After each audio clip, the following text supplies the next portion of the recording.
ですが、少しずつとかだんだんとかっていう意味が気に入ってスペイン語ですよね、つけました。はい。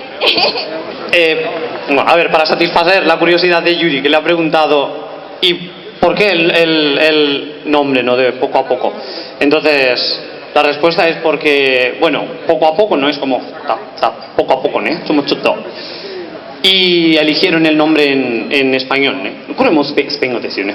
Spengo, aquí. Es del español, por eso lo escogieron.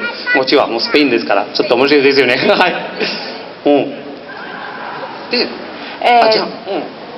タップダンスを始めたのはどうしてですか？ちょっと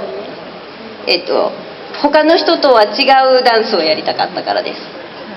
はい。Yuri ha preguntado que por qué eligieron el tap dance, ¿no? Siendo japonesa suena un poco... Y ellas dijeron que, bueno, porque querían hacer algo distinto del resto de gente, ¿no? El resto de gente hacía otras danzas, entonces ellas eligieron el tap dance. Soy cantante. Hi. 最後ご質問ありますか？はい、最後ですか？もう一つだけ、スペインにいらっしゃったのは初めてですか？バレンシアはいかがですか？スペインは初めてです。はい。じゃあバレンシアも初めて、もちろんね。バレンシアはいかがですか？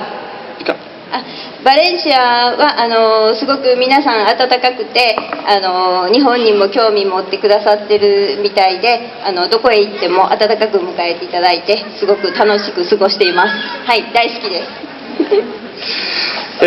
Yuri ha preguntado si, bueno, qué le ha parecido, bueno, primero si ha estado en España, si esta es la primera vez que está en España, ella ha dicho que sí. Y después que qué impresión le ha parecido de Valencia, ¿no? Que si le ha gustado o no le ha gustado. Y ella ha dicho que sí, que la gente además es súper amable, que se ha tomado mucho interés en lo que hacen y que le encanta. Daisuki desu ne.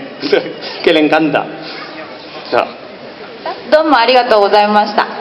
どうもありがとうございました。はい。Gracias. Gracias. それでは。